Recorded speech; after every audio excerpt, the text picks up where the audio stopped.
好快呀！是你吓他，不然他怎么会吓成这样，跑这么快？不好意思，小梅，没事吧？儿子突然冲过来，不小心撞到的。你俩明明就是一伙的，当然帮着他说话了，我投诉你们俩！哎，怎么回事？怎么回事？芬芬，怎么回事？这孩子怎么还？你是负责人是不是？对，我是他们组长。我要投诉你们2个员工。哦，他们怎么了？伤到了我儿子，还不肯认错，这什么服务态度啊你！是，你们怎么搞的啊？我代表他们向您赔礼道歉啊！孩子伤着没有？咱们去医务室看看。我儿子不管伤与不伤，我都要投诉他们2个人。明明是你儿子自己撞上去的。哦，好了，谢谢大家，大家就赶紧去购物吧啊！散。芬芬，你们赶紧弄，别在这堵着了啊！走，咱们去医务室先看看啊！我儿子要受伤，我跟你没完！没完！这边，散，芬芬，你别看你散，啊这边啊！好的，我知道了，一定处理好。对不起，经理。经理，其实今天这事儿吧，芬芬没有责任。啊，你闭嘴。芬芬，前段时间呢，你考那个红酒班，天天累得不行，我知道没考上呢，对你打击很大，但是你也不能乱发脾气啊。客户打电话来投诉说你对他的孩子大喊大叫，孩子受到惊吓，现在还在医院接受治疗。我没有，经理。芬芬，我们是服务行业，顾客就是上帝，你还是要打起精神来，做好你的本职工作。是我好高骛远，不自量力了。哎，你看看，说那2句，现在就要辞职，你到社会上怎么能这么任性呢？不是，经理，芬芬这是怕您为难。我跟总部已经解释过了，视频也发过去了。总部说现在孩子也没有受伤，公司也没有损失，你就把打碎的红酒钱补上，你该工作就工作了。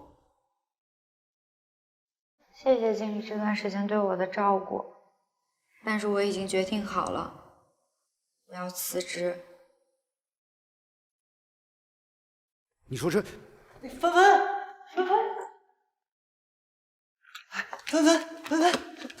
不是你，组长，我想一个人静一静。哎呦，芬芬你就别静了啊！经理这个人嘴是毒点儿的，但是你别介意啊，他又不针对你。组长他说的没有错，是我自己不想再做红酒促销员了。哎呦，别，谢谢你这段时间的照顾。这是干什么呢？哎，不是，芬。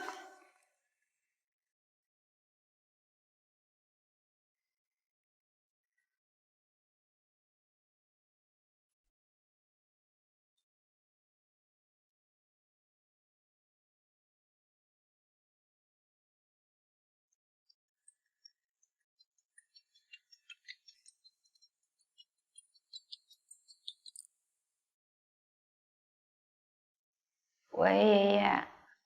芬芬，咱们好久没通电话了啊！你也不想爷爷是吧？哎，怎么样？最近工作还好吧？还顺利吧？挺好的，爷爷。哦，好，我呀新做了一批肉肠，明天呢我就给你快递过去啊。不用了，爷爷。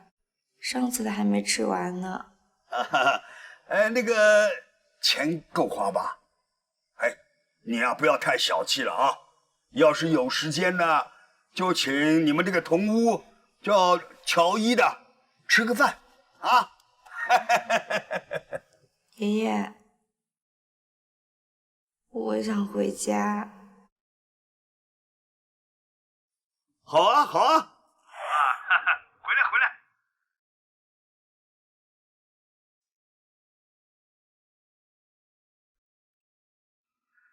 芬芬。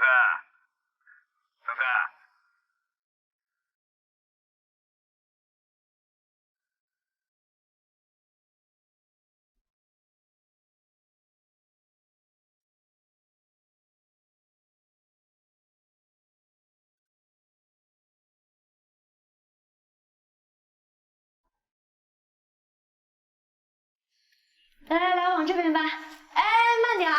这箱子我上星期刚买的150呢，慢点，师傅。来，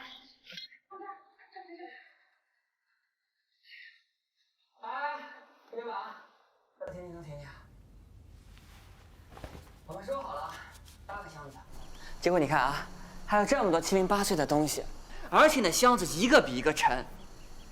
不是，7零8碎东西我可以自己搬呀，价格咱都提前谈好的，你怎么能临时涨价呢？而且你刚才搬东西还把我东西磕破了呢。不是临时加价啊，本来呢是我一个人给你搬，现在你看我多带了3个人过来，是不是该加钱啊？600很便宜了。我没说让你带人啊，你们等等，你要搬家，搬去哪？回老家。为什么好好的要回老家？你不是说你要奋斗事业吗？还有你那个大师班。我没考上。没考上也没有必要搬家。你超市的工作呢？辞职了。为什么？不关你的事儿。啊，不是，你到底还搬不搬啊你？不搬了。什么意思啊？弟兄们，撤！哎，不是搬呀！许天然，你干什么？你们现在把这些东西搬回去，我现在就付你们钱。搬回去啊？我给你们双倍的价格，现在搬。哎，弟兄们，干活了啊！快！不是，你们这也太不专业了吧！别呀，我要搬的。哎，要轻点啊！徐天然，我已经够倒霉了，你别给我添乱了，行不行？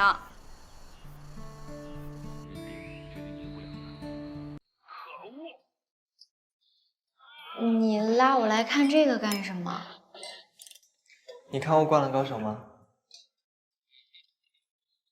我最喜欢三井寿，他曾经因为生病，放弃了自己最在乎的东西。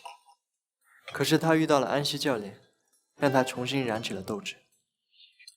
一个人只要有了斗志，永远可以重新开始。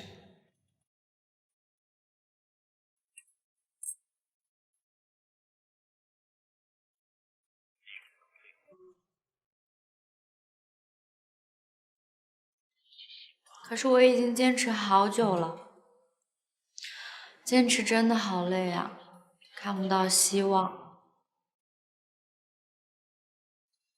谁坚持不累呢？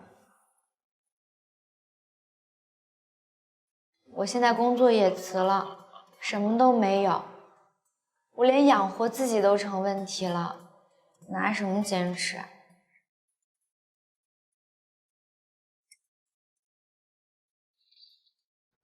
别喝了。没事儿，我还能喝。我现在呢就是个咸鱼，难得你没有瞧不起我，谢谢啊。你不是咸鱼，做任何事情贵在坚持。你先看着，我给你拿些吃的。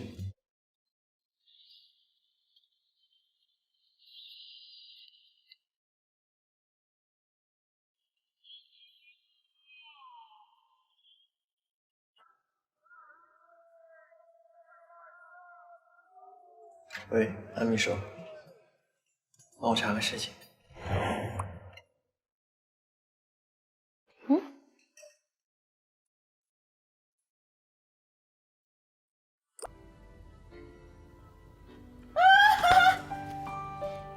怎么了？安达通知我去面试。好事啊！是这个什么，侍酒师助理。怎么？你不会不愿意吧？没有，但是我没有给他们投过简历啊。一般大公司的 HR 部门都会把简历存在一个人才库里，说不定他们现在缺人手呢。我跟你说啊，你先坐着，如果你表现优异的话，安达酒店是可以内部晋升的。对啊，你考虑问题好周全啊。当然了，因为人与人之间是有智商差距的。你什么意思啊？那你就是说我傻是不是？哎，喂，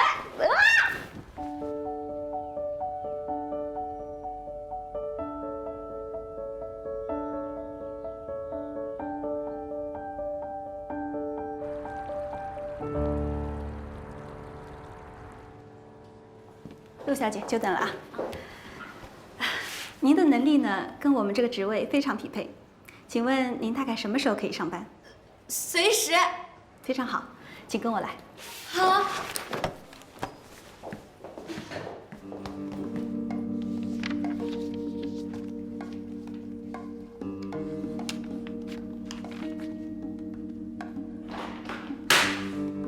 我不是说过陆芬芬不能进入安达酒店吗？白总监，你是不知道，安秘书亲自过来找我的，他说陆芬芬很适合这个职位，我能有什么办法？真是安秘书安排的。陆芬芬她凭什么呀？如果不是安秘书亲自下场，我能违背你的意思吗？行，你把她给我盯紧了，看看她到底什么来头。知道了，那我先出去。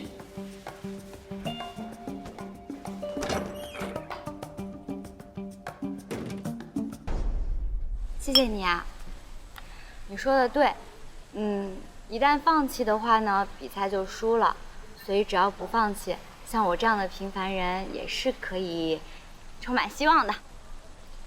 不要只赞美高耸的东西，平原和丘陵一样不朽。这你说的吗？菲菲利说的，意思呢是说平凡的人也有自己的闪光点，在平凡中做不平凡的事情，也一样不朽。说的太好了，我得记下来。怎么样？以后要不要听我话？嗨，你个小屁孩，你以为这种道理我真的不懂呀？我就是上升不到这种理论高度而已，小屁孩。你什么时候去上班？明天啊。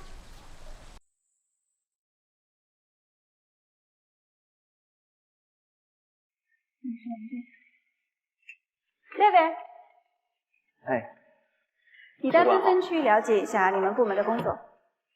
好嘞。Bonjour。Bonjour。我带你了解一下我们的工作流程吧。好。我们主要呢工作呢就是做一些酒的分类、入库和摆放啊。然后正常情况下来说呢，我们是按照19世纪末，在欧洲疾病广泛流行，有害物造成大量伤害。20世纪初出台了葡萄酒的法律及防止欺骗，确保了证书的真实性。陆芬芬，你是助理，你没有资格听这些。哦，还不快走！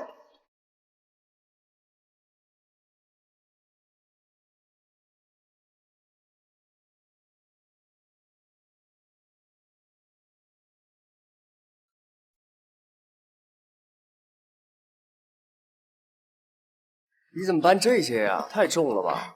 没事儿，这些本来也是我应该做的。怎么样，还适应吗？挺好的呀。听朱杰说，你们休息室有老鼠啊？真的假的？嘿，没事儿，他给了我一个摄像头，我一会儿给你们装上。行，那就麻烦你了。没事儿。这些酒你放一下吧，我再去搬过来。好嘞。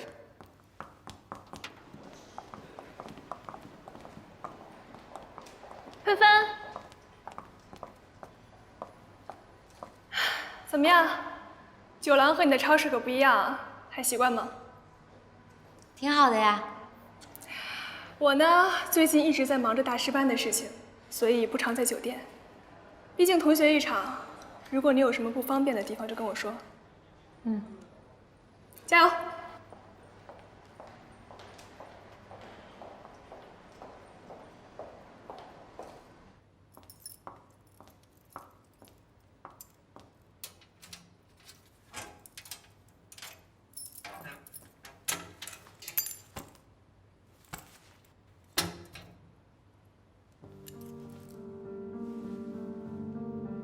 钻戒？这又怎么会有钻戒呢？陆芬芬，好啊，果然是你。是我什么呀？芬芬，这个是乔冉娜丢的钻石戒指，就这个。不是，我刚一打开柜子，它就放在里边了，我也不知道谁放的。不知道啊？怎么？我的钻戒是自己长了腿跑进你柜子里去的。我看我晚来一步，你就该回去了吧？现在人赃并获，看你还有什么好说的？现在就跟我去见白总监，我们该报警报警，该抓贼抓贼。去就去。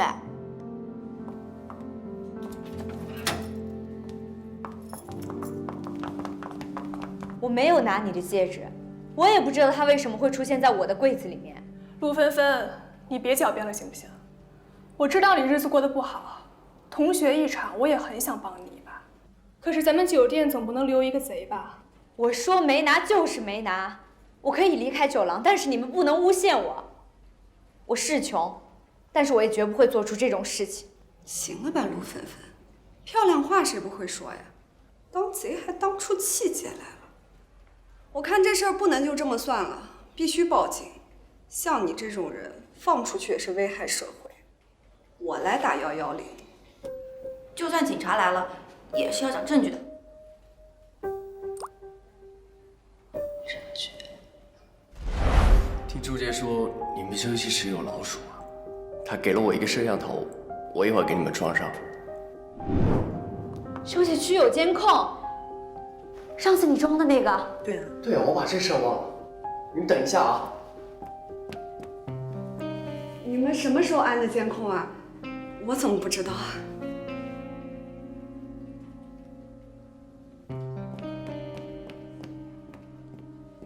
白总监，你看。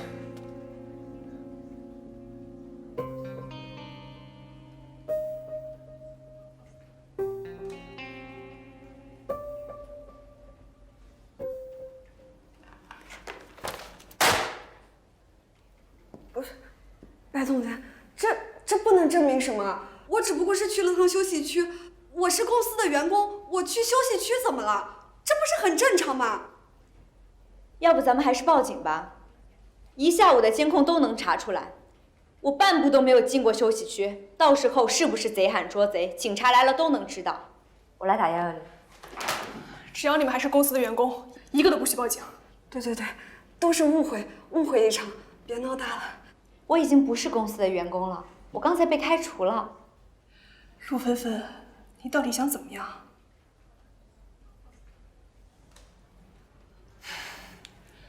我收回我刚才的话。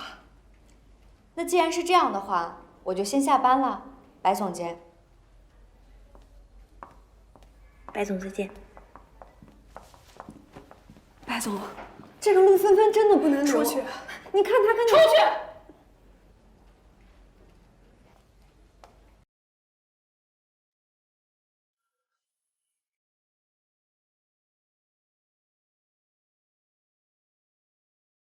这一款是餐酒，这个是康帝黑皮诺，这一款是康帝干红。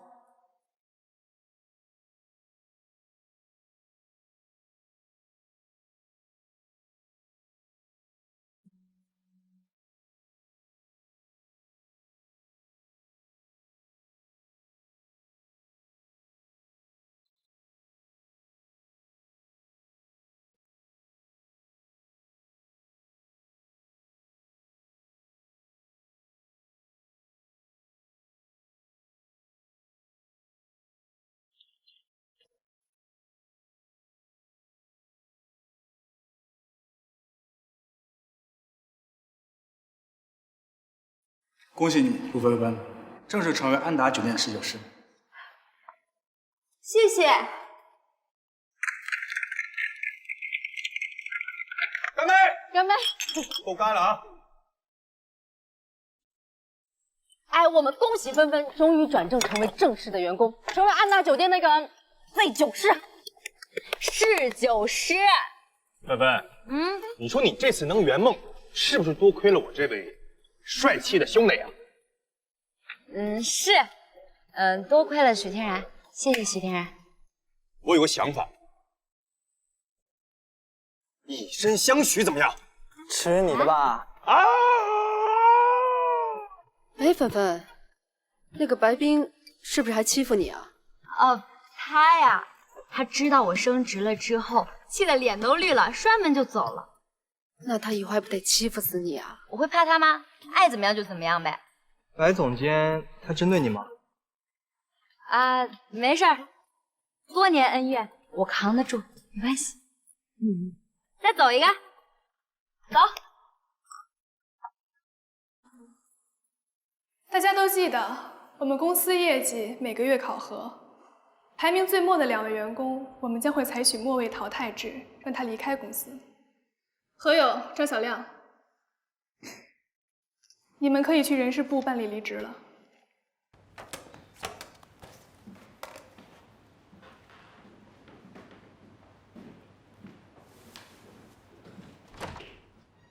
好，我们今天来聊一聊产品的市场定位。基于红酒的高端属性，我们安达应该强化高端市场，提高酒品定位。我们每一次在向客人推销红酒的时候，都要去强调出我们红酒的高端精品属性，以此来强化我们在客户心目中的定位。